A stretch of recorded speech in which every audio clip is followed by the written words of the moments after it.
কোরআনের ভাষায়, فأخذناه وجنوده فنبذناهم في اليم فانظر كيف كان عاقبة الظالمين। শেষ পর্যন্ত আমরা তাকে এবং তার সৈন্য সামন্তকে পাকড়াও করে সমুদ্রে নিক্ষেপ করলাম। এখন দেখো এই জালেমদের পরিণাম কি হয়েছে। আল্লাহ এই জালিমকে তার বংশসহ নদীতে ডুবিয়েই ক্ষান্ত হননি, বরং তার লাশ দেখে যাতে পরবর্তীতে মানুষেরা শিক্ষা নিতে পারে, আল্লাহদ্রোহীর পরিণতি কি ভয়ঙ্কর হয় তা জানতে পারে, সেজন্য আজও তার লাশের মমি কায়রোর তাহারার জাদুঘরে সংরক্ষিত রাখার ব্যবস্থা করেছেন। সারা বিশ্বের হাজারো পর্যটক এই জাদুঘরে আসেন এবং ফিরাউনের লাশের মমি দেখে শিক্ষা নিয়ে থাকেন। আল্লাহ রাব্বুল আলামিন আমাদেরকে তার একনিষ্ঠ গোলাম হিসাবে কবুল করুন। আল্লাহ তাআলা যুগে যুগে মানব জাতির হেদায়েতের জন্য বিভিন্ন সম্প্রদায়ের কাছে নবী রাসূল পাঠিয়েছেন।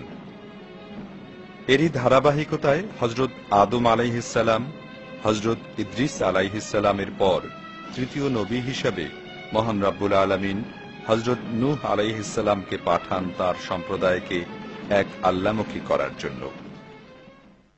হযরত নূহ আলাইহিস সালাম 480 বছর বয়সে নবুয়ত লাভের পর জুডি হিল বা জুডি পর্বতে বসে তার নবুয়তি কার্যক্রম শুরু করেন।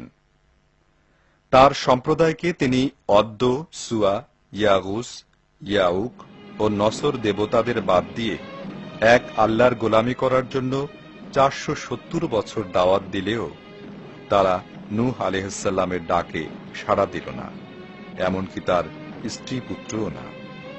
এ সম্পর্কে কোরআনে কারিমে বলা হয়েছে, وَإِنِّي كُلَّمَا دَعَوْتُهُمْ لِتَغْفِرَ لَهُمْ جَعَلُوا أَصَابِعَهُمْ فِي آذَانِهِمْ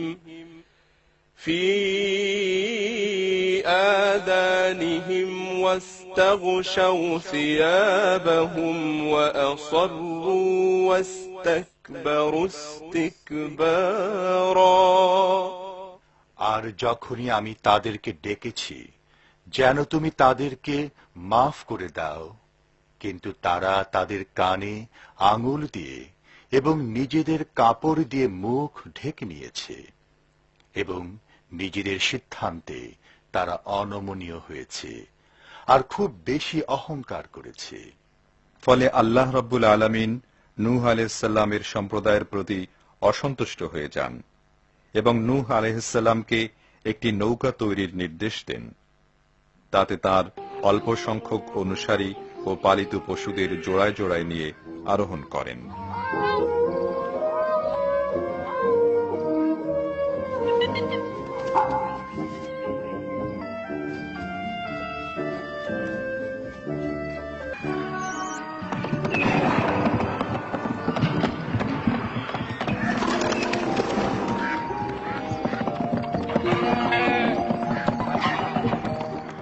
এরপর বিশ্বের একমাত্র রাজাধিরাজ মহান রব্বুল আলামিনের নির্দেশে পুরো এলাকায় এমন এক প্লাবনের সৃষ্টি হয় যা মানুষ কোনোদিন কল্পনাও করতে পারেনি। এই প্লাবনের ফলে হযরত নূহ আলাইহিস সালামের কিস্তির বাইরে যা কিছু ছিল নিমেষেই সব ধ্বংস হয়ে গেল।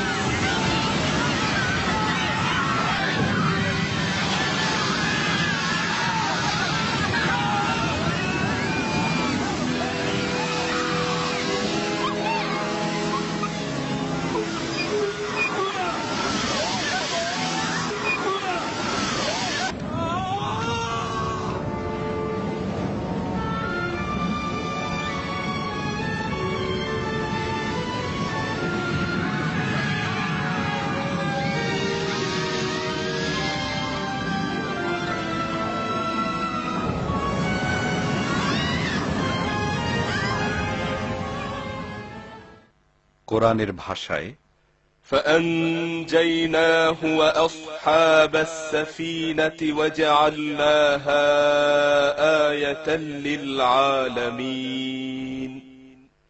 পরে নূহ ও নৌকাওয়ালাদেরকে আমি বাঁচিয়ে দিলাম এবং এই ঘটনাকে দুনিয়াবাসীর জন্য একটি নিশানা বানিয়ে দিলাম।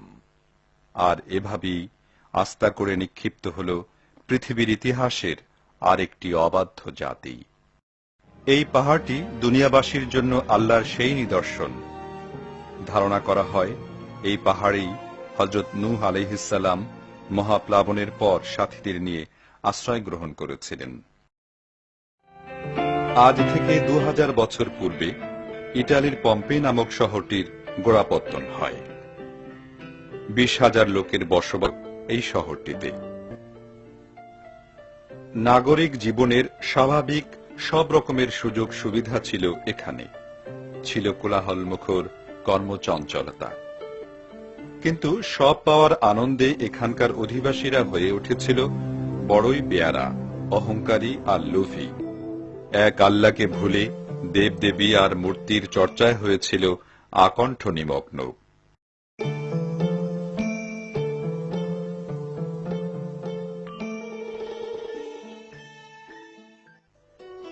অশ্লীলতা আর ব্যয়াপনার চরম শিখরে পৌঁছে যায় তারা। তাই তো হঠাৎ করেই একদিন তাদের উপর নেমে আসে ভিসুভিয়াস থেকে নির্গত উত্তপ্ত গলিত লাভার স্রোত। মাত্র কয়েক মিনিটের মধ্যে পুরো নগরীটি চাপা পড়ে যায়। কিছু বুঝে ওঠার আগেই থেমে যায় পম্পে নগরীর সকল কোলাহল। এভাবেই ইতিহাসের পাতা থেকে হারিয়ে যায় পৃথিবীর আরেকটি অবাধ্য জাতি, যা দেশ বিদেশের অসংখ্য পর্যটক দেখে থাকেন তাদের বাহ্যিক চোখ দিয়ে।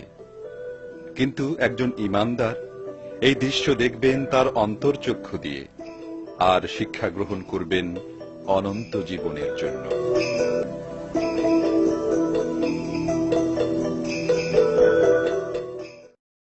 যুগে যুগে অসংখ্য মানুষ ভূমিকম্প, আগ্নেয়গিরি, ঝড়, জলোচ্ছ্বাস, মহামারীর মতো আল্লাহর অসংখ্য নিদর্শন দেখছে, শুনছে, তারপরও তাদের সুমতি হচ্ছে না। আল্লাহর অসীম ক্ষমতার পরিধি উপলব্ধি করতে পারছে না। অজ্ঞতার বশবর্তী হয়ে তারা এগুলোকে প্রাকৃতিক দুর্যোগ বলে চালিয়ে দিচ্ছে। আল্লাহর এই সব সৈন্যরা যখন কোথাও আঘাত হানে, তখন তারা যেন চিৎকার করে বলে, হে মানুষ, তোমরা তোমাদের মালিককে চিনো, তাঁর বিধানকে মেনে চলো। আসুন আমরা সবাই মিলে আল্লাহর অনুগত হয়ে চলি, জীবন সাজাই তারই রঙে।